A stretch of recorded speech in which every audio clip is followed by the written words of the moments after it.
A relationship is a constant flow of communication. The moment you stop communicating, that's when the problems arise. It's like a river or a flow of water. If it starts to stagnate, it becomes dark and it's probably not drinkable anymore. So let it flow, develop and design a communication system that works and use it. As Philip mentioned, we're constantly talking in relationships. And so understanding what kinds of systems or communication methods work for us is really important. So, one of the first things that we actually had to figure out is how high context or low context we were in communicating stories or challenges or anything. I'm very high context. If you tell me a story, you need to share what's on your mind. Why do you start to talk about this subject now? And what are some elements that you can add for me to understand the whole story? Because I cannot give you a conclusion or feedback if I know 1% of the story. So I really need context. And I come from a background of consulting. And so for me, if I can give the short summary, the really pithy information as quickly as possible, that's the way that I communicate. So I get rid of all the fluff and I really just get straight to the point. This is the one thing that I want to communicate. And what we recognized is that that's a very different way of communicating. He needs more context. I need less context. And I also provide less context.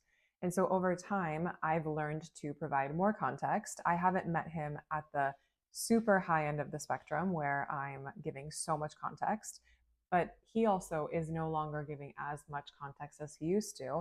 Everyone communicates differently and everyone needs something different. I think the big difference with some men is if they don't ask for context, is that they're actually not listening to you. They're just like, yeah, yeah, whatever. One ear in, one ear out. And I really listen to everything she wants to tell me. And it's not just lightly, I put everything aside and I listen. I don't know what is happening in your mind. So I ask you, okay, what is your state of mind? What is happening in your life right now? And how is your hormonal level? So that I can understand, okay, this is the experiment or this is the situation we're dealing with. And this situation and high context is not necessary all the time. But if you want my advice, if you want an opinion, if you want feedback, you have to adapt to the high context. Otherwise, I cannot give you advice or shitty advice, and that's not what I want to do. So if you expect something from me, you have to meet me where I need the information that I need to make the conclusions for you. The moral of the story is to understand if you are high context or low context, and then what your partner needs. We are not always going to be communicating perfectly, but we can appeal to the other person and figure out how they communicate and what they need in order to create more seamless communication and more fluid communication, right?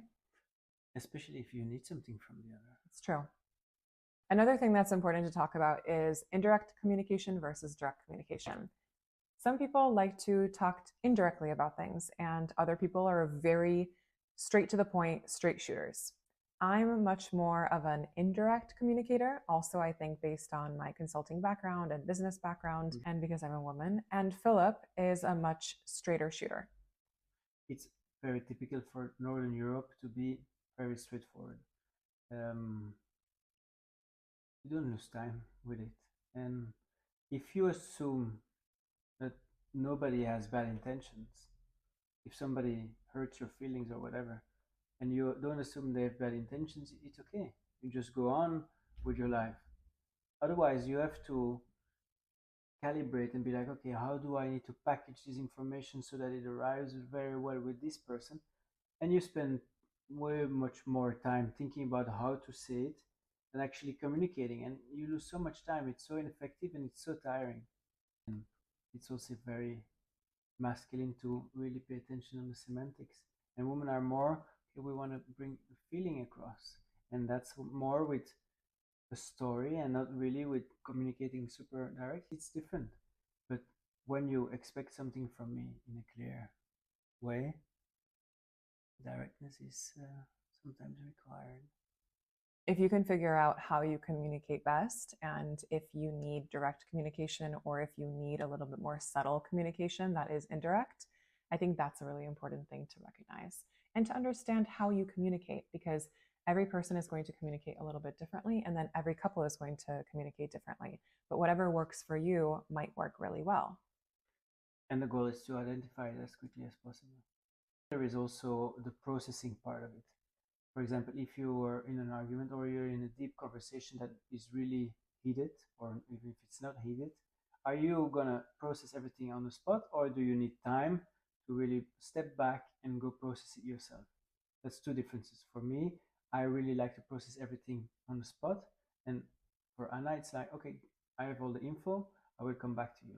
And that's a very different way of processing. So you need to know that from each other, because one will really continue and hammer and be like, okay, let's do it now.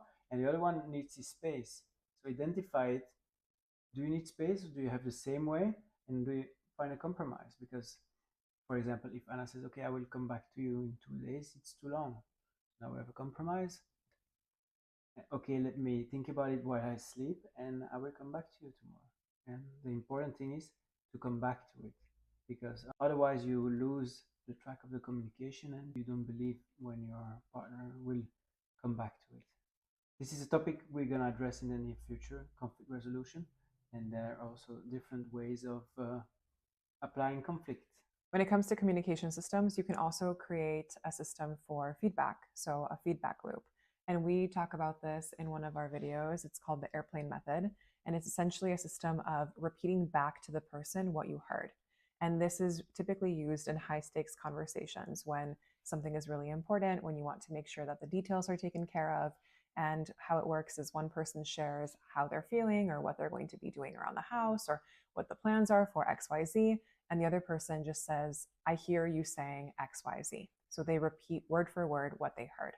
That person that communicated the information in the beginning is going to say, yes, you heard me correctly, or no, you actually missed this one part. And the really important thing about this is that we create a feedback loop so that we're making sure that we hear one another. It's so often that we hear something, but we don't actually internalize it. And so a feedback system actually makes sure that we're internalizing it the right way and that we heard what the person or our partner has to say. Other things that are really important that you might want to consider when creating communication systems include things like, how do we speak to one another? Do we speak to one another calmly, with respect? Do we make sure that we never yell? Do we make sure that we're always being thoughtful and considerate of the other person? Are we sharing our feelings versus sharing accusations or acting in a defensive way? All these different things are systems that you can take into account and create for your relationship and say, hey, maybe I grew up with this kind of behavior or this type of communication. My parents didn't really communicate, they just yelled. And I want to make sure that I never yell. So a system that we make sure to do is when we get frustrated, we make sure to take a timeout before we go further. So these are the kinds of things that we would want you to consider. And these are the things that we've talked about for our relationship, and making sure that we communicate in a way that is thoughtful and kind and really peaceful so that it makes the relationship better.